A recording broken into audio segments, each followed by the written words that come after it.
walang kwenta. Katulad ni Rizal, ang paglalakbay niya galing Paris papuntang Berlin ay hindi sila makakarating dito. Tama! Kaya buhay mo na ang aking Panginoon! Kailangan daw mabuhay! Buhayin! Buhayin!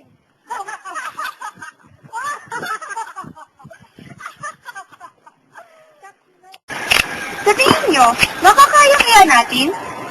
Sa akin palagay, hindi dahil wala tayong sapat na kakayahan. Hindi ko nga alam kung paano ko gamitin. Anday kids, narito kayo ngayon upang hasain ang inyong kakayanan. Bukod sa hasain, kailangan nyo rin palakasin at pagtibayin ang inyong lakas, determinasyon at higit sa lahat, ang inyong sarili. Hindi birong kalaban si Bizardo. Kaya't mag-iinsayo kayo doon. Sundan niyo ako. Tara, sundan natin.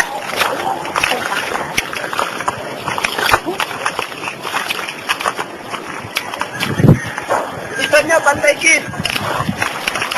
Tapos dito!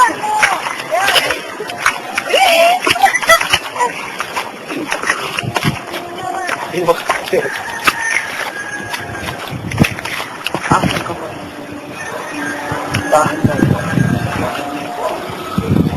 Yan. Balanse ang kailangan.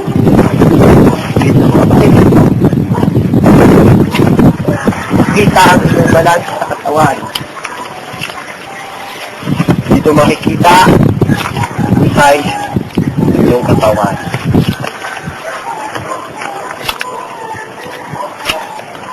Magaling mga Panday Kid.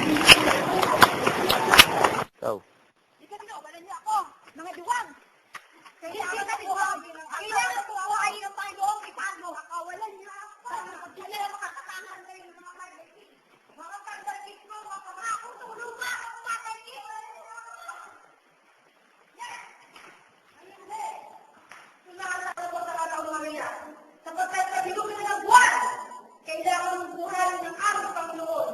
At sa pamamagitan ng iyong tulong, mabubuhay ang aming Panginoong Bizardo.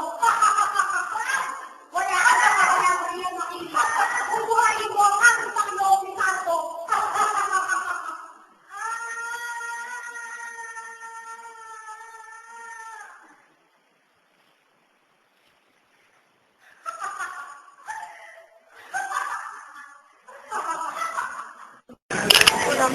ang pagsasanay na ito ang susubok sa inyong lakas.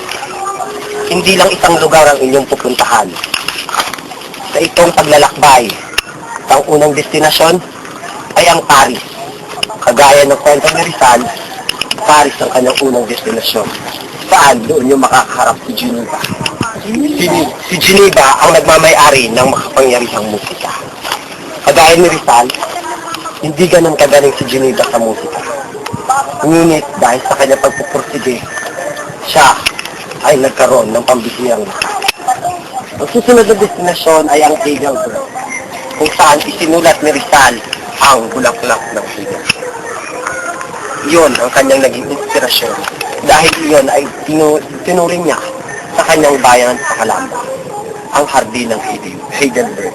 At doon niyo makikilala si Marva. Siya ang makapangyarihang nagmamay-ari ng hardin ng Heidelberg.